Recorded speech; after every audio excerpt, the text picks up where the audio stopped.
18 juin 1940. Envahie par la ruée des armées hitlériennes, la France est défaite et désemparée. Une voix s'élève dans la nuit de son malheur. L'honneur, le bon sens, l'intérêt supérieur de la patrie commande à tous les Français libres de continuer le combat. Moi, général de Gaulle, j'entreprends ici, en Angleterre, cette tâche nationale.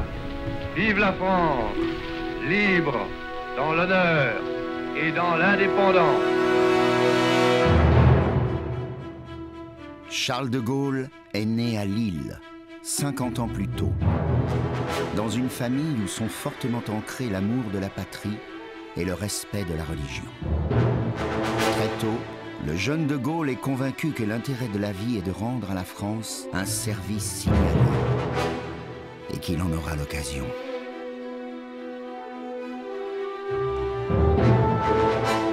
Bien qu'ayant aussi de belles aptitudes littéraires, il choisit la carrière des armes et entre à l'école militaire de Saint-Cyr, où il se montre en tout point exemplaire. À sa sortie, il est aussitôt jeté dans le cataclysme de la Grande Guerre. Officier de troupe, confondu avec l'essence même du pays, constitué d'ouvriers et de paysans, il y saisit la vérité profonde de la condition humaine et des réalités nationales. À l'épreuve du feu, il démontre un courage impavide et prend conscience que l'histoire se fait à coups d'épée et s'écrit avec du sang.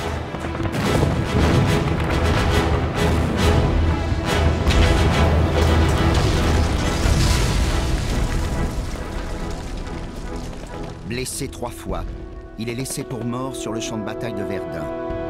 Prisonnier en Allemagne, il tente de s'évader à 5 reprises.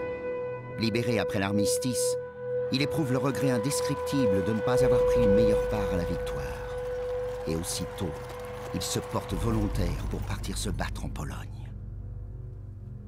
À son retour, il épouse Yvonne Vendroux et devient professeur à Saint-Cyr, puis officier d'état-major.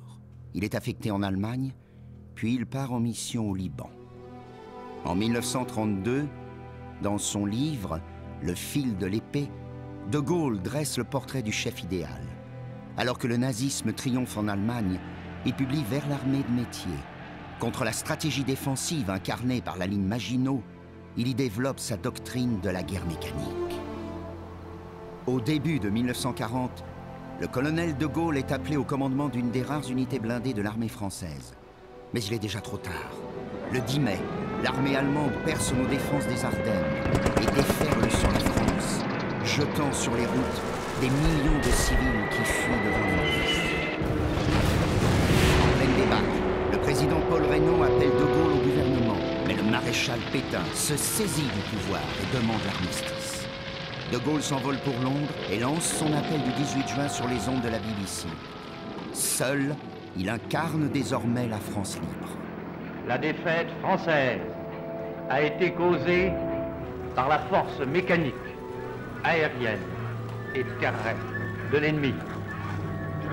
L'action foudroyante de cette force mécanique a amené l'effondrement du moral, du commandement et du gouvernement. Devant cet effondrement, 2 voies s'ouvraient. L'une était celle de l'abandon et du désespoir. Elle menait à la capitulation. C'est celle qu'a choisie le gouvernement Pétain. L'autre est celle de l'honneur et de l'espérance. C'est celle que nous avons prise, mes compagnons et moi. Soutenu par Churchill, de Gaulle crée les FFL, les Forces françaises libres. Un à un, au mépris des périls, les volontaires leur joignent. Ils seront 55 000, rassemblés sous l'emblème de la Croix de Lorraine.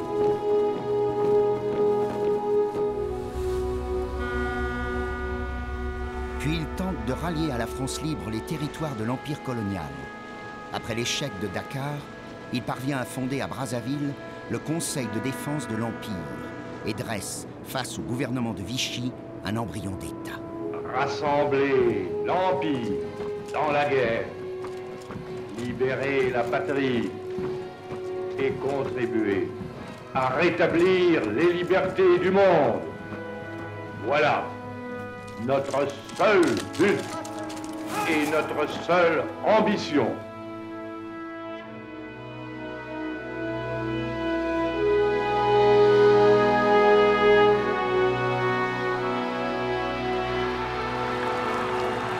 La France est là où elle se bat, et De Gaulle la maintient présente dans la coalition.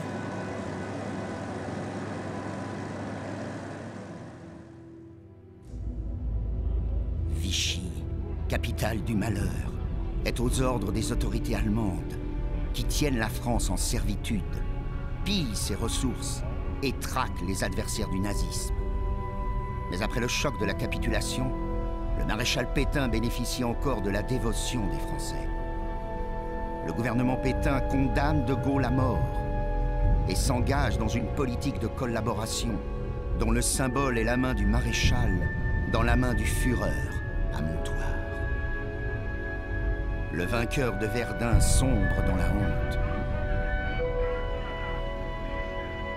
Depuis Londres, De Gaulle ne cesse d'appeler la nation à la résistance. Les Français libres ne consentent pas à ce que, sous prétexte d'ordre européen, leur pays serve à l'ennemi de base de départ pour attaquer d'autres peuples qui luttent pour le même idéal. Avec Leclerc à Koufra, avec Koenig à Bir Hakeim, les troupes de la France libre restaurent l'honneur militaire de la France. Le monde salue l'héroïsme de nos combattants, sur terre, sur mer et dans les airs. Le 6 novembre 1942, les Américains débarquent en Afrique du Nord.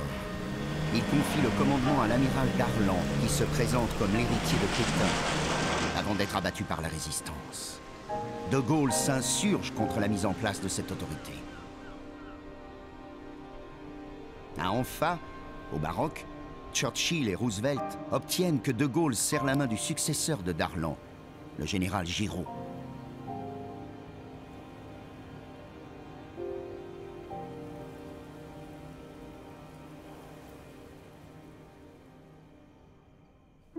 Paris étouffe et souffre sous l'occupation allemande.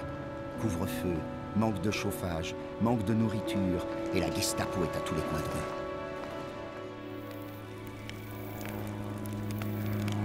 Le courage, partout, fait naître des résistances qui s'organisent en mouvements et réseaux. Tracts, journaux clandestins, renseignements au profit des Alliés, sabotage, attentats, ce sont là les actions de l'armée des ombres, qui paiera un lourd tribut de fusillés au petit matin et de déportés dans les camps de la mort. De Gaulle a confié à Jean Moulin la mission délicate d'unifier la résistance, sous l'autorité du chef de la France libre. Avant de mourir torturé dans les geôles de la Gestapo de Lyon, Jean Moulin parvient à former le Conseil national de la résistance.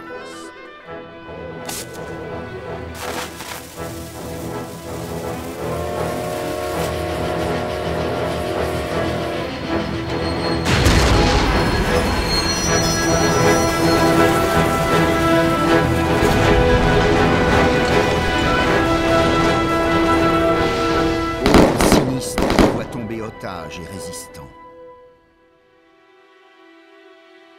Symbole et organisateur du combat de la France, De Gaulle, au long de l'année 1943, s'impose comme le seul chef du Comité français de libération nationale. Mais il est tenu à l'écart de la préparation du débarquement de juin 1944, même si des soldats français y participent. 2 mois plus tard, l'engagement des divisions françaises sera décisif lors du débarquement en Provence.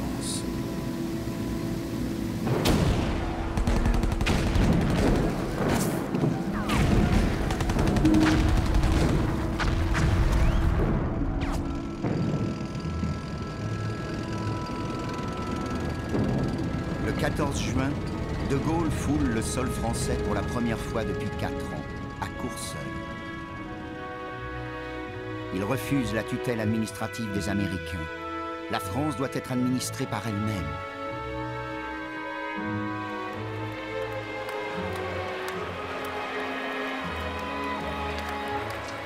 Il est accueilli en triomphe à Bayeux. Il est le libérateur. Général à titre temporaire en 1940, il le devient à titre éternel. On ne l'appellera plus que le général.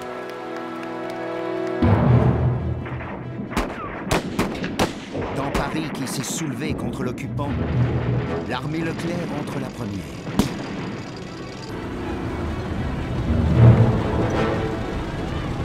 Le 24 août 1944, c'est la délivrance.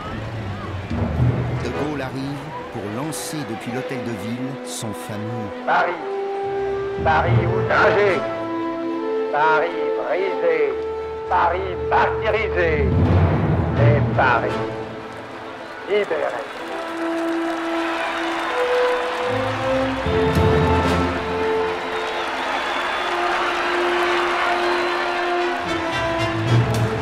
« 26 août, jour inoubliable. Ah, c'est la mer, écrira-t-il en relatant dans ses mémoires sa descente des Champs-Élysées. Acclamé par 1 million de Parisiens soulevés d'enthousiasme.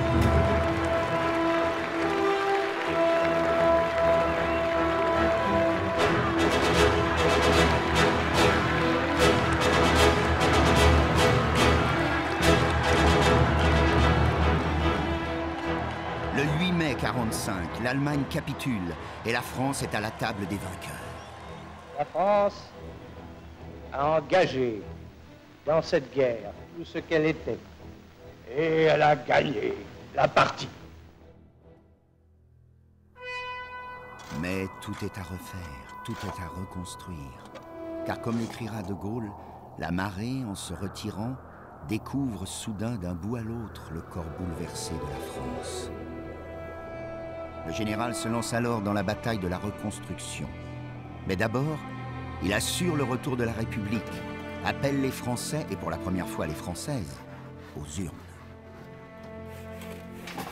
Élu président d'un gouvernement d'union nationale, De Gaulle accomplit de grandes réformes et institue la sécurité sociale, les comités d'entreprise, les nationalisations. Mais les partis qui ont repris force votent une constitution qui affaiblit le pouvoir exécutif. Et le général de Gaulle démissionne le 20 janvier 1946. Confrontés à de graves difficultés matérielles, les Français s'accommodent de la 4e République, mais De Gaulle dessine déjà la 5e, à Bayeux, le 16 juin 1946. Toute notre histoire, c'est l'alternance des immenses douleurs d'un peuple dispersé et des grandeurs fécondes, d'une nation groupée, libre, sous l'égide d'un État fort. Il fonde un mouvement populaire, le Rassemblement du peuple français, qui connaît un départ foudroyant, puis s'effondre face à l'hostilité des partis.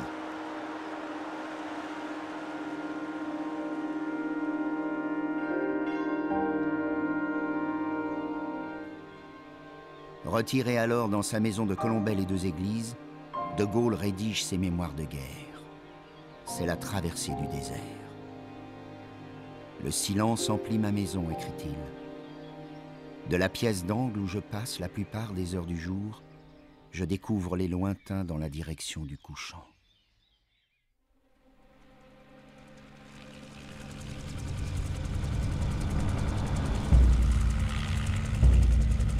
Après la désastreuse guerre d'Indochine, la 4e République s'enlise en Algérie, où souffle un vent d'indépendance.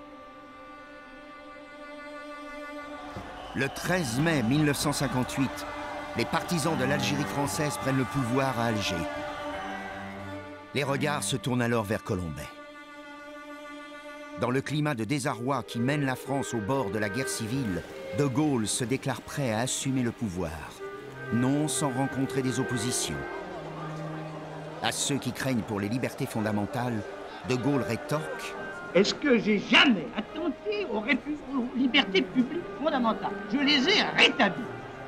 Et y ai-je une seconde attenté attenter, jamais. Pourquoi voulez-vous qu'à 67 ans, je commence une carrière de dictateur? Le président René Coty fait alors appel aux plus illustres des Français, afin qu'ils forment un gouvernement.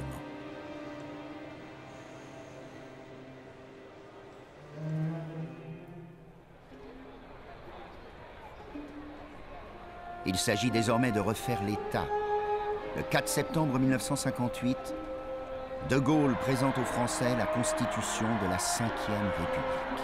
C'est dans la légalité que moi-même et mon gouvernement avons assumé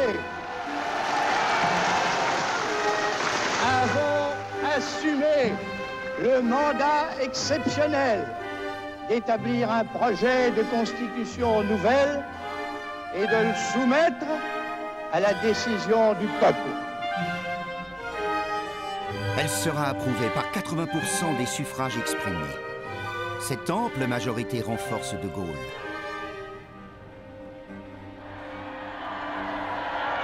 Alors qu'il mène les colonies d'Afrique noire à l'indépendance, dans l'esprit de son discours de Brazzaville, le général avance en Algérie vers une solution à pas décidé, mais prudent.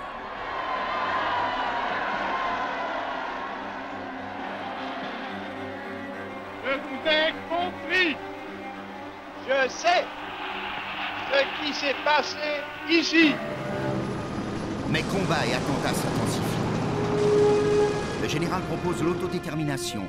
Les partisans de l'Algérie française lui répondent en couvrant Alger de barricades.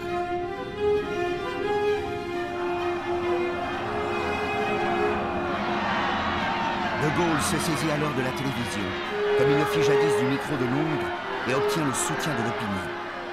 Eh bien, mon cher et vieux pays, nous voilà donc, encore une fois ensemble, devant une lourde épreuve.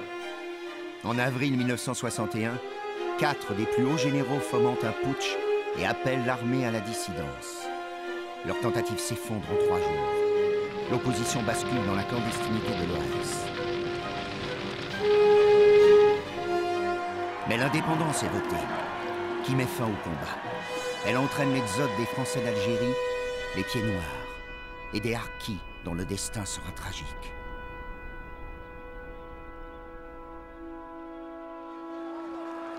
En 1962, au fait de sa popularité, De Gaulle échappe de peu à l'attentat du Petit Clamart. Il fait voter par référendum l'élection du président de la République au suffrage universel, pour le mettre, pense-t-il, au-dessus des partis. Décembre 65, les Français découvrent la première campagne électorale télévisée de leur histoire. C'est tout simplement de voter donner la priorité aux dépenses qui conduisent. Elle est dans la tradition. De Gaulle est mis en ballottage par François Mitterrand, le candidat de la gauche. Peu importe. Me voici, tel que je suis. Seul Je ne dis pas que je sois parfait et que je n'ai pas mon âge. Je pourrais demain donner à nos affaires une impulsion nouvelle avec le peuple français. Le général l'emporte au second tour avec 55% des suffrages. Une ère de prospérité sans précédent s'ouvre pour la France des années 60. De Gaulle se pose en modernisateur. La dette est remboursée, le franc est solide. Il engage une politique volontariste dans le domaine des grands travaux, de l'innovation et de la recherche. La condition de l'indépendance est la possession d'une défense nationale autonome. Dès 1960, le général de Gaulle prend la décision capitale de doter la France de l'arme nucléaire.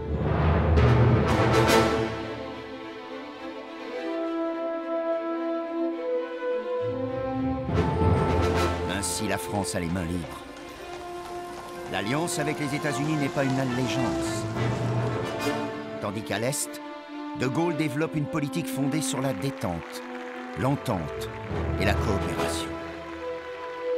Mais surtout, il consacre avec éclat la réconciliation franco-allemande.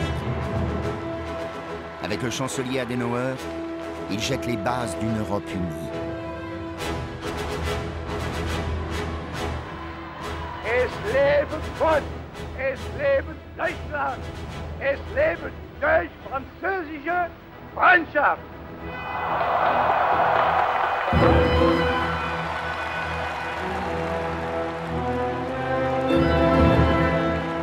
Ayant retiré la France de l'OTAN, De Gaulle, orateur planétaire, fait entendre sa voix en lointaine Asie, comme dans les deux Amériques.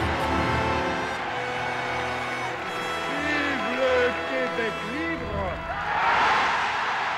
En mai 68, une révolte étudiante, écho d'un mouvement qui se répand dans le monde occidental, dégénère au quartier latin.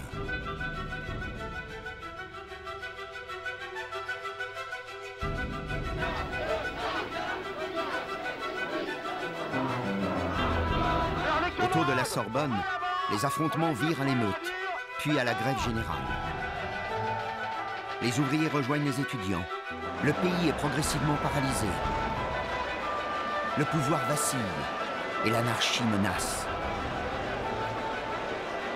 Un moment hésitant devant ce désordre qu'il juge incompréhensible, le général reprend l'initiative par un discours radiodiffusé. Dans les circonstances présentes, je ne me retirerai pas. Je dissous aujourd'hui l'Assemblée nationale. La République n'abdiquera pas. De nouveau, 1 million de Parisiens défilent sur les Champs-Élysées pour lui clamer leur soutien. Les élections de juin 68 envoient au Parlement une large majorité gaulliste. Vient l'heure du dernier combat. De Gaulle soumet au peuple de nouvelles réformes par un référendum dont il sait le risque. Si je suis désavoué, ma tâche actuelle de chef de l'État deviendra évidemment impossible et je cesserai aussitôt d'exercer mes fonctions. Le 27 avril 1969, il lui manque 1 million de voix pour l'emporter.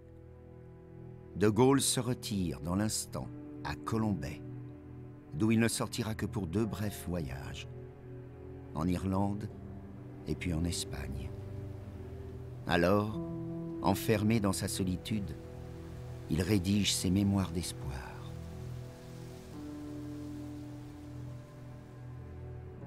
La mort le surprend brutalement, le 9 novembre 1970. La France est veuve, déclare le président Pompidou. Conformément à sa volonté, les obsèques du général sont célébrées sans aucun faste officiel.